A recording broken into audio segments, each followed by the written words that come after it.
মালিক ইবনে দিনার চোখের পানি ছেড়ে দিয়ে মালিককে ডাকলেন, মালিক রে আল্লাহ তুমি মেহেরবানি করে দয়া করে বলো ওই লোকটা কি এমন আমল করেছে, এই আমলের কারণে আল্লাহ তুমি আমার কাছে সওয়াবের জন্য আসে না। আল্লাহ মেহেরবানি করে দয়া করে ওই লোকটার সাথে আমাকে একটু কথা বলার চেষ্টা করায় দেন।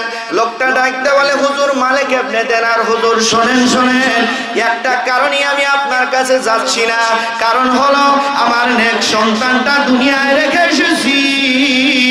ওই সন্তানটা 5 ওয়াক্ত নামাজ পড়ে, 2টা হাত তুলে রব্বির হামহুমা কামা রাব্বায়ানি সগীরা বলে কান্দে। জোরে বলা যাবে কি একবার মারহাবা? হুজুর এই কারণে আমি কি করতেছি না, আমি আপনার কাছে সওয়াব নেওয়ার জন্য যাচ্ছি না। মালিক ইবনে দিনার রাহমাতুল্লাহ বলে আমি হঠাৎ করে লক্ষ্য করে দেখি রে একজন লোকটার শরীর দ্বারা জাহান্নামের আগুনগুলো হাউমাউ করে খাচ্ছে। লোকটা চিৎকার মারতেছে, লোকটা চোখের পানি ছেড়ে দিয়ে দিয়ে কান্নাকাটি আরম্ভ করে দিলেন। কান্নাকাটি আরম্ভ করে দেওয়ার পরে মালিক ইবনে দিনারকে ডাকতে বলছে হুজুর আপনি একটু আমার বাড়িতে যাবেন, আমার জনম দুঃখিনী বেটা এক ওয়াক্ত নামাজ পড়ে না, এক ওয়াক্ত একটা রোজাও রাখে না, হজ করে না, দান করে না, হুজুর মেহেরবানি করে দয়া করে আমার বাড়িতে চলে যাবেন। সোনার মানিকেরা, আব্বা জানেরা, ভাই জানেরা, এ চাকসার বাহারা শোনো রে, একটা পুত্র সন্তান জন্ম দিয়ে যাও, ওই পুত্র সন্তান তুমি মারা গেলে যেন 2টা হাত তুলে দোয়া করে। কথা বলেন ঠিক কিনা? জলমান ঠিক কিনা? লোকটা বললেন হুজুর আপনি মেহেরবানি করে দয়া করে আপনি যদি যাইতেন। এবার সুন্দর করে মালিক ইবনে দিনার হাতটা নামায় দিলেন। সোনার মানিকেরা, আব্বা জানেরা, ভাই জানেরা, হাতটা নামায় দেওয়ার সঙ্গে সঙ্গে ওই লোকটার বাড়িতে খোঁজ করতে করতে চলে গেলেন, ওই বাড়িতে গেলেন। আল্লাহর আলী মালিক ইবনে দিনার ওই বাড়িতে যাওয়ার সঙ্গে সঙ্গে লক্ষ্য করে বলতেছে এ আব্দুর রহমান বাড়িতে আছো নাকি? ও আব্দুর রহমান, এ বেটা বাড়িতে আছো নাকি? বলো বলো। আব্দুর রহমান ডাকতে বলে হুজুর, ওনার সন্তান ডাকতে বলে হুজুর আমার কলিজার টুকরা আব্বা বাড়িতে নাই, বাজারে গেছে। জোরে কোন মারহাবা? কিসে গেছে? বাজারে গেছে। আল্লাহর ওলি মালিক ইবনে দিনার টুকটুক করে খুঁজতে খুঁজতে বাজারে চলে গেলেন।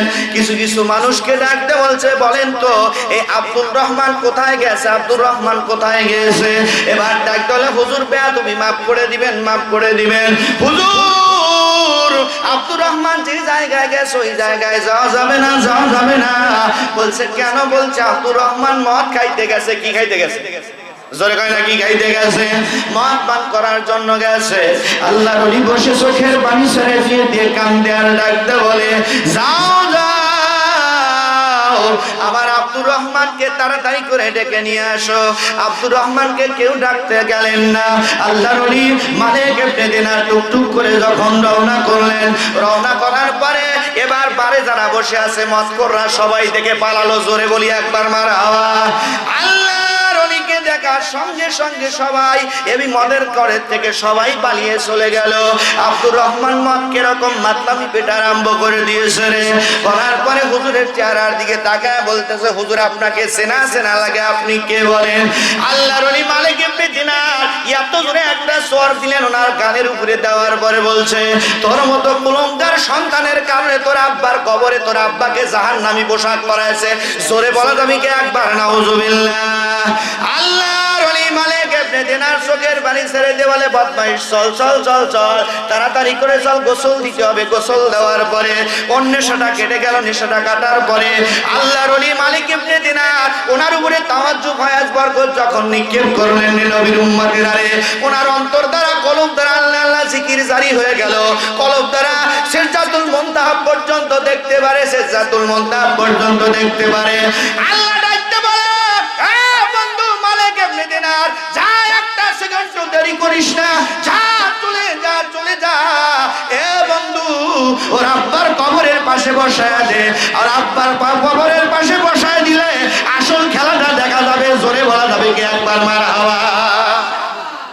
মালিক ইবনে দিনার বলছে এ আব্দুর রহমান চলো যাই, কবরস্থানে যাই। কোথায় যাই? কবরস্থানে যায়। আল্লাহর নামে কসম করে বলতেছি আজকের মাহফিলে হাজার হাজার রূহ এসে দাঁড়ায় গেছে। জোরে বলা যাবে কি একবার মারহাবা? এ চাকসার বারা আমার বর্তন গাছার বায়নারে একটা দিন কি রাত জাগতে পারবে না তোমার জনম দুঃখিনী মার জন্য, কলিজার টুকরা আব্বার জন্য তুমি কি একটা রাত জাগতে পারবে না? আসো আসো মাহফিলে আসলে তোমার আব্বা আমার জীবনের গুনাহ আল্লাহ মাফ করে দিতে পারে কিনা? পারে কিনা? মালিক ইবনে দিনার বলছে বাবা চলো। ওরা আব্বার কবরের পাশে বসায় দিলেন মালিক ইবনে দিনার। দেওয়ার পরে মালিক ইবনে দিনার দুইটা হাত উপরের দিকে হাত তুললেন। আল্লাহ তাবারক তাআলার কাছে হাত তোলার সঙ্গে সঙ্গে ডাক দিয়েছে, মালিক রে আমার আব্দুর রহমানকে ওর আব্বাকে দেখার মতো শক্তি দান করে দাও। জোরে বলা যাবে কি একবার মারহাবা? সোনার মানিকেরা, আব্বা জানেরা, ভাই জানেরা, নবীর উম্মতেরা, কোন নবীর আমরা উম্মত রে, কোন নবীর আমরা উম্মত রে, কোন নবীর উম্মত? রহমাতাল লিল আলামিন নবী। আল্লাহর সাথে সাক্ষাৎ হওয়ার পরে আল্লাহ তাবারক তাআলা বললেন, হাবিব আপনি যান যান যান, আমি আল্লাহ তাবারক তাআলা আপনাকে 5 ওয়াক্ত নামাজ দিয়ে দিলাম। রহমাতাল লিল আলামিন নবী চলে আসার পরে আরশের দুইটা পা ধরে চোখের পানি ছেড়ে দিয়ে দিয়ে কান্দে। আল্লাহ বলে, বন্ধু কাঁদেন কেন? বলছে, আল্লাহ আমি আপনার সাথে সাক্ষাৎ করলাম, আল্লাহ মেহেরবানি করে দয়া করে আমার উম্মতেরা কেমন করে সাক্ষাৎ করবে বলে দাও। জোরে বলা যাবে কি একবার মারহাবা? তুই জোরে কোন মারহাবা? আল্লাহ ডাকতে বলে, এ তামাম দুনিয়ার মানুষেরা তোমরা যদি 5 ওয়াক্ত নামাজ পড়ো, কয় ওয়াক্ত? 5 ওয়াক্ত নামাজ পড়ে আমার উম্মতের সাথে আল্লাহ তাবারক তাআলা সাক্ষাৎ হবে। জোরে বলা যাবে কি একবার মারহাবা?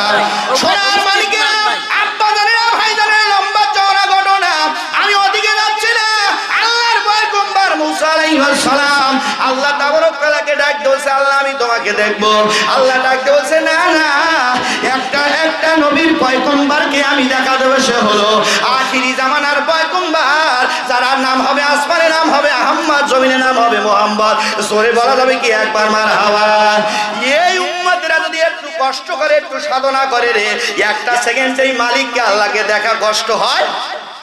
মালিক ইবনে দিনার বলতেছে, আমি বসায় দিলাম দুইটা হাত মালিকের দরবারে হাত তুললাম, তোলার সঙ্গে সঙ্গে আমার আল্লাহ